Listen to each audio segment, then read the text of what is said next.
नमस्कार, मैं हूँ राजेंद्र कात्यायन। हमारे इस शो में आपका स्वागत है। आज हम बात करेंगे 5 राज्यों में हुए चुनाव के परिणामों पर। जैसा कि आपको पता है कि हमारे साथ वरिष्ठ पत्रकार विनय जी हमारे साथ रहेंगे। उससे पहले हमारे दर्शकों से, हमारे दोस्तों से गुजारिश है कि आप हमारे चैनल को सब्सक्राइब करिए और हमारी ये वार्ता कैसी रही, वो कमेंट हमें ज़रूर लिखिए। गोयल जी, बहुत-बहुत स्वागत है। सीधे हम बात करते हैं सीधे हम बात करेंगे आज जो परिणाम आए हैं 5 राज्यों के, उसमें जैसे कि उम्मीद थी, उस उम्मीद पर जो हम लोग सोच रहे थे बल्कि सारा जो अल्टरनेट वैकल्पिक मीडिया है, वो ये सोच रहा था कि पश्चिम बंगाल और असम के परिणाम अलग होने चाहिए, वो उस तरह के नहीं हुए, ये सबके जग ज़ाहिर है। आखिर ऐसा क्यों हो गया? मैं आपका सीधे सवाल आपका मत जानना चाहता हूँ, आखिर क्या कहते हैं ये परिणाम? गोयल जी। देखिए, 5 राज्यों के जो चुनाव हुए, उनमें सबसे ज़्यादा निगाहें पश्चिम बंगाल पे थी। पश्चिम बंगाल पे भारतीय जनता पार्टी का पूरा फ़ोकस रहा। वो किसी भी सूरत में इस बार पश्चिम बंगाल को फ़तह करना चाहते थे। कारण ये था कि जितनी पीठ पर इसमें भारतीय जनता पार्टी है, सबसे ज़्यादा मजबूत पार्टी है, बड़ी पार्टी है, पैसे से मजबूत है और सबसे बड़ी बात है केंद्र में प्रधानमंत्री मोदी और शाह हैं। ये दोनों जोड़ी कुछ इस तरीके की है कि जिस चीज के लिए मन बना लेते हैं उसको पाकर ही छोड़ते हैं। पश्चिम बंगाल पे तीन बार से इनका प्रयास चल रहा था। 2 बार असफल हुए, लेकिन जिस तरीके से पिछले 5 साल से पश्चिम बंगाल की सरकार को निशाने पे रखा भारतीय जनता पार्टी ने, और ईडी, सीबीआई, जांच एजेंसी, चुनाव आयोग, एसआईआर जैसे मुद्दे इस बीच में काफी गरमाए। जैसे एसआईआर के बारे में जब कुछ बता दें कि पिछले साल से बिहार के चुनाव के दौरान ही एसआईआर की प्रक्रिया शुरू की गई है, लेकिन उसी समय से एसआईआर की प्रक्रिया पर, चुनाव आयोग पर लोग सवाल उठाने लगे। बिहार में काफी हो हल्ला हुआ। इसके बावजूद अभी तक एसआईआर पर कोई सुनवाई अंतिम रूप नहीं ले पाई है। अभी भी लोग, लगभग 1 दर्जन से अधिक लोगों ने इस मामले को लेकर सुप्रीम कोर्ट में याचिकाएं दे रखी हैं, लेकिन कोई फर्क नहीं पड़ता। सुनवाई इस तरीके से की जाती है कि राजनीतिक दल, खास तौर से सत्ताधारी दल को इस बात का फायदा मिल जाता है। बिहार में जो एसआईआर हुआ उसको लेकर काफी शिकायतें भी हुई, लेकिन सुप्रीम कोर्ट ने उन सब शिकायतों को दरकिनार कर दिया। चुनाव आयोग ने जो कहा वो पूरी तरीके से सच मानते हुए सुप्रीम कोर्ट ने उनको आगे एसआईआर करने का भी अनुमति दे दिया। उन्होंने कोई भी रोक लगाने की कोशिश नहीं की। इससे आप समझ सकते हैं कि जिस तरीके से चुनाव आयोग सरकार के साथ कदमताल कर रहा है, कहीं ना कहीं सुप्रीम कोर्ट भी उसी उसी मार्ग पे चल पड़ा। पिछले 5-7 साल से आप देख सकते हैं कि किस तरीके से सुप्रीम कोर्ट बातें तो बड़ी-बड़ी करता है, लेकिन जब एक्शन लेने की बात आती है, तो ये देखिए कि सरकार के आस-पास भी उनको उनके निर्णय आते हैं। ऑब्जर्वेशन में बहुत कुछ कहते हैं, लेकिन सरकार के खिलाफ में कोई भी एक्शन लेता सुप्रीम कोर्ट दिख नहीं रहा। तो आप ये मान सकते हैं, जो चुनाव के रिजल्ट आए पश्चिम बंगाल में, वो एक तरीके से टारगेटेड किया गया पश्चिम बंगाल की सरकार को। इसमें एसआईआर की बहुत अहम भूमिका रही। सबसे बड़ी बात यह, 12-14 स्टेट्स में एसआईआर किया गया, लेकिन जिस तरीके से आपको लॉजिकल डिस्क्रिपेंसी के जरिए 28 लाख वोटर काटे गए, ये पहली बार हुआ और किसी प्रदेश में इस चीज को लागू नहीं किया गया। सबसे बड़ी बात थी कि एसआईआर के जरिए पश्चिम बंगाल के वोटर्स को छांटना था। ये विपक्ष आरोप लगा रहा है कि लॉजिकल डिस्क्रिपेंसी के जरिए 28 लाख वोटर, जो कि जिस चर्चा ये है, ये सब वोटर केवल हिंदू मुस्लिम वोटर नहीं बल्कि हिंदू वोटर भी थे। ये माना जाता है कि ये जो 28 लाख वोटर कटे हैं, इसकी वजह से जो चुनाव हुआ वो इतना ज्यादा कांटे का दिखा। और जो कांटे का वो होता है, चुनाव होता है, तो ये समझ लीजिए कुछ भी हो सकता है। बहुत संघर्ष हो सकता है कि जिस तरीके से भारतीय जनता पार्टी ने धुआंधार प्रचार किया। और इनके साथ में सबसे बड़ी बात है, देश का जो बड़ा मीडिया हाउसेस है, जिसको लोग अब गोदी मीडिया के नाम से जानते हैं, वो पूरी तरीके से सरकार के साथ में खड़ा दिखा, जिसका असर आम जनता पर पड़ा। आम जनता वही समझती है कि जो टीवी पे चल रहा है, जो न्यूज़पेपर में लिखा है, वो बिल्कुल सच होता है। लेकिन अब वो स्थिति मीडिया की नहीं रह गई है कि ईमानदारी से, निष्पक्षता से रिपोर्ट करे। उनको तो जैसा कि हम लोग अपने समय में करते थे, 2 लाइन भी अगर किसी के खिलाफ में छप जाती थी तो उसको बेइज्जती महसूस होती थी। लेकिन आजकल तो पूरे-पूरे पन्ने छप जाते हैं, किसी पे कोई असर नहीं दिखता। और सारे के सारे मीडिया हाउसेस इस समय सरकार के चरण चुंबक बने हुए हैं। जो सरकार कह देती है, उसी के ज़रिए जनता में मैसेज दिया जाता है। बड़ा जो मेन स्ट्रीम मीडिया है, वो सरकार के एक तरीके से चरणों में नतमस्तक है, जिसका परिणाम पश्चिम बंगाल की ममता सरकार को झेलना पड़ा। इस बात में कोई शक नहीं कि ममता बनर्जी ने बहुत शानदार तरीके से चुनाव लड़ा, बहुत जबरदस्त टक्कर दी। और उनका ये आरोप है कि चुनाव आयोग ने मतगणना के दौरान 100 सीटों पर हेराफेरी की है। इस बात को भी लोग अब समझने लगे। जी, जी, जी, बिल्कुल सही आपने कहा। जिस हिसाब से बंगाल का चुनाव देखा जा रहा था, केंद्रीय सत्तासीन पार्टी जिस हिसाब से चुनाव आयोग को डायरेक्शन दे रही थी, चुनाव आयोग जिस हिसाब से काम कर रहा था, केंद्रीय फ़ोर्स वहाँ लगाए जा रहे थे और उसके खिलाफ में जब मतगणना में कर्मचारियों की ड्यूटी की मुद्दा आया, उसको सुप्रीम कोर्ट ने फिर हवाला देते हुए वहाँ भी साथ नहीं दिया और हर बात को ये बिल्कुल लगा जो न्यायपालिका जिस हिसाब से और हमजोली कर रही थी, तो ऐसे में विपक्ष जाए कहाँ?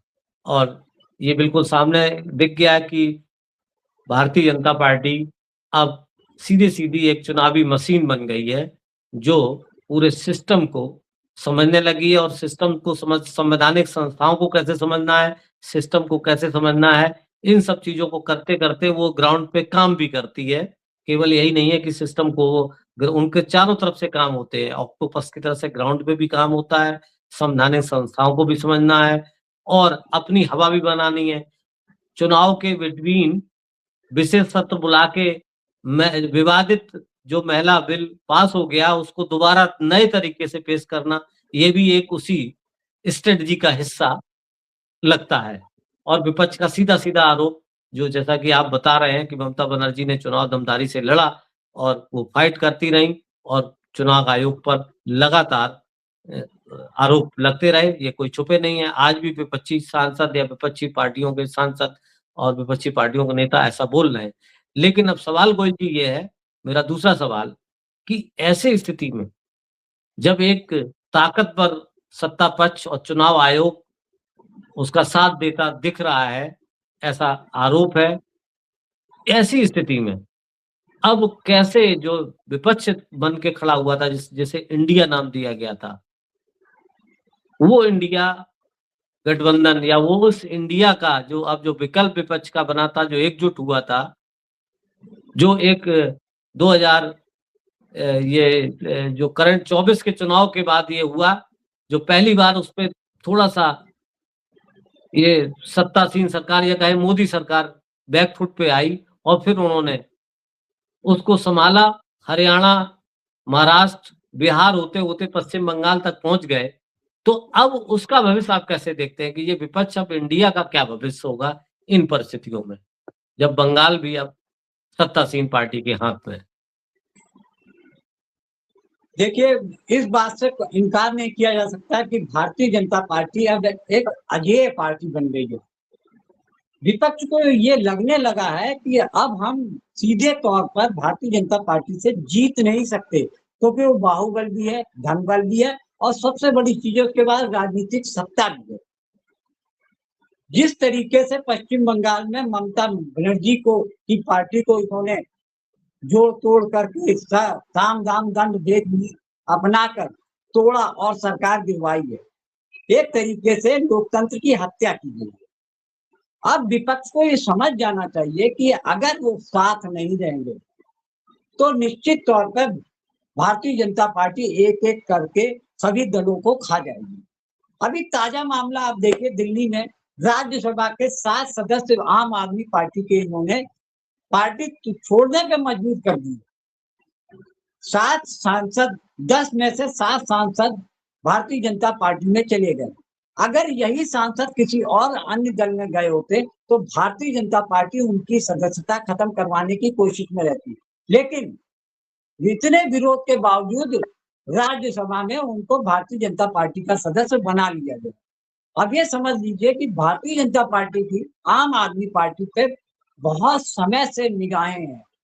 और पिछले चुनाव में दिल्ली के देखिए किस तरीके से इलेक्शन कमीशन ने आम आदमी पार्टी के वोटरों को लिस्ट में से नाम काटे।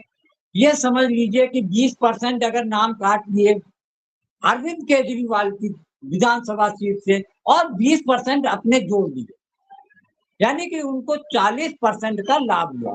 20% वोट कट गए आम आदमी पार्टी के, 20% भाजपा के वोट जुट गए। इस वजह से आम आदमी पार्टी को इतना नुकसान उठाना पड़ा। भारतीय जनता पार्टी का सबसे बड़ा मूल मंत्र ये है कि सामने वाली पार्टी के टॉप लीडरशिप को इतना ज्यादा उलझा दो कि वो पार्टी चुनाव में लड़ने के लिए भी सोच ना सके। जिस तरीके से दिल्ली में शराब घोटाले को लेकर अरविंद केजरीवाल समेत टॉप लीडरशिप जेल भेज दी गई और ये खूब बदनाम किया गया, मीडिया ने इसमें साथ दिया कि शराब जो नीति बनाई गई दिल्ली में वो घोटाले की, कोई कह रहा है 2000 करोड़ की, कोई जो जिसके मन में आ रहा वो कह रहा। इससे फायदा भारतीय जनता पार्टी को यह मिला कि मीडिया का साथ मिलने से भारतीय जनता पार्टी ने आम आदमी पार्टी को दिल्ली में बदनाम कर दिया। जो उनकी 22 सीटें आई, ये समझ लीजिए कि 22 सीटें उनकी और भी आ सकती थी, लेकिन कांग्रेस ने वहां पर उनके साथ में पुराना बदला दिया। अब आप समझिए कि कांग्रेस का वोट जितना भी था, जो छिटका वोट पिछले 10 सालों में, वो सिर्फ आम आदमी पार्टी में गया। अरविंद केजरीवाल ने अपने चुनाव के दौरान कांग्रेस को ही निशाने पर रखा था और समझ लीजिए कि शीला दीक्षित जो 15 साल से वहां पे मुख्यमंत्री थी, उनको हराकर अरविंद केजरीवाल वहां पर मुख्यमंत्री के रूप में बने। कांग्रेस को ये लग रहा था कि हमारे वोट में सेंध लगाकर अरविंद केजरीवाल ने बहुत बड़ा उनका नुकसान किया। यही वजह थी दिल्ली विधानसभा चुनाव में भारतीय जनता पार्टी और कांग्रेस ने मिलकर अरविंद केजरीवाल को हराने की सुपारी ली। इस तरीके से आप सोच सकते हैं कि कांग्रेस ने यह अपनाया कि हम एक तरीके से हम अगर कुछ फायदा नहीं उठा सकते तो अरविंद केजरीवाल को भी हम वो नहीं करने देंगे, राज नहीं करने देंगे। यानी दिल्ली दूध न पी पाएगी तो लुढ़का देगी। बिल्कुल वही हाल कांग्रेस ने अरविंद केजरीवाल के साथ किया। अब केजरीवाल, कांग्रेस और पूरा इंडिया गठबंधन को ये सोच लेना चाहिए कि लगातार भारतीय जनता पार्टी छोटे छोटे दलों को तोड़ने में लगी है। जिस तरीके से महाराष्ट्र में 2 बड़ी पार्टियों को उन्होंने तोड़ दिया, अब धीरे धीरे लोगों को समझ में आ जाना चाहिए कि अगर अलग रहे, यानी एक रहे तो सेफ रहेंगे। भारतीय जनता पार्टी वाला नारा इनको याद रखना चाहिए, एक रहेंगे तो सेफ रहेंगे, वरना एक एक करके भारतीय जनता पार्टी काट के अलग कर देगी, वरना इंडिया ब्लॉक का अस्तित्व तो ज्यादा दिन रहने वाला नहीं है। अगर हालात नहीं सुधरे तो अगर बचना है तो इंडिया ब्लॉक में एकजुटता दिखाई देगी। जी, बिल्कुल सही आपने कहा कि भारतीय जनता पार्टी अब चुनाव जीतने की मशीन बन चुकी है, जिसने सारे सिस्टम को अपने अनुसार ढाल लिया है और अब ये तय मतदान में मतदाता बाद में करेगा, पहले चुनाव आयोग ये तय कर देता है कि मतदाता कौन होगा। जी, ऐसी तस्वीर सामने आ गई है और इसके बाद चूँकि उनको इस चीज़ का अनुभव है कि उनकी पार्टी ग्राउंड पे जाके काम करती है। पन्ना प्रमुख से लेके ब्लॉक लेवल पे, जिले लेवल पे वो अपने संगठन को मजबूती देते हैं और प्रेषक भेजते हैं। बंगाल चुनाव में करीब 2000 से ज़्यादा पड़ोसी राज्यों से लोग वहाँ कार्यकर्ता हर विधानसभा क्षेत्रों में करीब कैंपिंग कर रहे थे। 1-1, डेढ़-डेढ़, 2-2 महीने कैंपिंग कर रहे थे। एक-एक विधानसभा, एक-एक नेता और मंत्री, पूर्व विधायक, पूर्व सांसद वहाँ पे तैनात थे।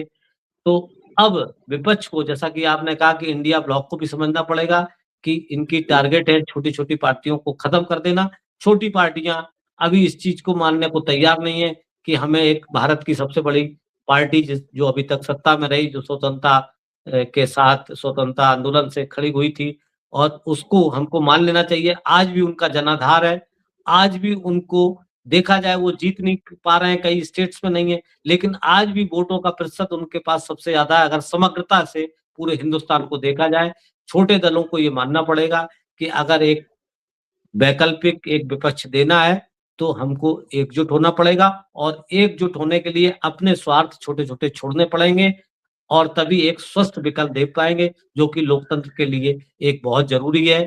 लोकतंत्र में ये ज़रूरी नहीं है कि एक सत्तासीन पार्टी संवैधानिक संस्थाओं को अपने हिसाब से ईडी, सीबीआई, चुनाव आयोग, न्यायालय, यहाँ तक कि न्यायालय को भी अपने हिसाब से इस्तेमाल करने लगे, उनको डराने-धमकाने लगे या लालच देने लगे, ये भी स्थिति सही नहीं है। चुनाव आते-जाते रहेंगे, लेकिन लोकतंत्र के लिए ये बहुत ज़रूरी है कि एक सशक्त विपक्ष हो और एक पक्ष हो।